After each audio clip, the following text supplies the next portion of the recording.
The captain has turned on the fasten seatbelt sign to prepare for landing, a voice announced over the airplane loudspeaker. But 6-year-old Benny Alden didn't hear a thing, for he was fast asleep. Benny's older sister Jessie tugged her brother's seatbelt to make sure it was buckled. Then she checked her young cousin's seatbelt too. "Wake up, sleepyheads," Jessie said to Benny and Sue Lee Alden, who were sitting on either side of her. "We're almost in Hawaii." Benny opened his eyes halfway. "Are we there yet?" Sue Lee pulled her blanket to her chin. "This plane ride is forever and ever." Jessie patted Sue Lee's hand, then Benny's. "You've both been so good on this long plane ride. We've been flying for almost 12 hours. She pointed out the plane window. "Look down there." Benny leaned over. "Are all those islands part of Hawaii?" Benny asked when he looked out. "They look like a bunch of puzzle pieces on the ocean." "The biggest ones are the 7 Hawaiian islands that people live on," Jessie explained. "One of them is Maui. That's the one we're going to. Sue Lee, do you remember when you stopped in Hawaii after Aunt Alice and Uncle Joe adopted you in Korea?"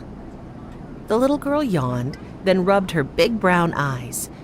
"The people put flower necklaces on us," she said. "Now I remember." Benny wriggled in his seat. "I don't want any old flower necklaces on me, but maybe one made out of shark's teeth." Across the aisle, Grandfather, Henry, and Violet Alden laughed when they heard what Benny said. "We'll soon find out about flower necklaces, shark's teeth, and lots of other Hawaiian things," Grandfather said. "I just felt the landing gear go down. Just one more plane ride, a quick one, I promise, to Maui. Then our Hawaiian vacation can really begin." After so many hours on the big airplane, the half-hour flight to Maui felt like nothing to the Aldens. When they stepped off the small plane, the warm, clean air smelled of flowers.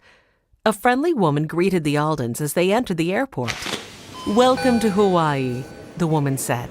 She was placing a flowered necklace called a lei over each passenger's head. "I guess they ran out of shark's teeth necklaces, Benny," Henry joked. "You'd better get used to wearing flowers. Look, everybody around here has on flowered shirts or pants or dresses." Grandfather Alden searched the crowd. "That's going to make it hard to spot Joseph Kahuna. He manages my cousin Mary's pineapple plantation. She told me she'd send Joseph to pick us up and that he'd be wearing an orange flowered shirt."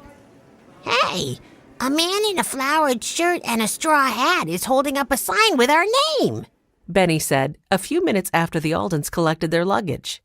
Mr. Alden waved. "Oh, good for you, Benny. I do believe that's Joseph Kahuna. It's been a few years since I've seen him on my visits to Hawaii. Let's go check." Henry and Mr. Alden pushed 2 luggage carts toward the man, while the other children followed them. "Joseph Kahuna," Grandfather said, shaking the man's hand. "James Alden here. Good to see you again." The man checked a picture he was holding. Finally, he spoke. "Aloha, old friend," he said. "Aloha, Alden children." Benny tugged Mr. Alden's arm. "What does aloha mean?" "Aloha means hello and goodbye," Joseph Kahuna explained. "We just said goodbye to our dog, Watch, and our housekeeper, Mrs. McGregor, back home in Greenfield. Now we're saying hello to everybody in Hawaii," Benny said. He decided to try out his first Hawaiian word right away. "Aloha, aloha," Benny said, greeting a woman who was trying to get Joseph's attention. The woman ignored Benny. "Joseph," she said in a loud voice, "I need a ride. None of the taxi drivers will go out to my estate. They say the old road is too muddy. I'd like you to drop me off." Joseph Kahuna looked upset. But, I have a full van of Mrs. Cook's guests. It's very crowded." The woman, dressed in a black suit without a single flower, paid no attention.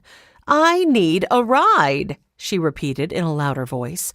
"If Mrs. Cook ever expects to sell another pineapple to my canning factory, I'm sure she'd want you to drive me home."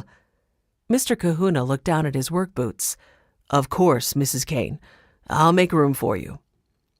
Mr. Alden tried to smooth things over. "Please join us. We're the Aldens.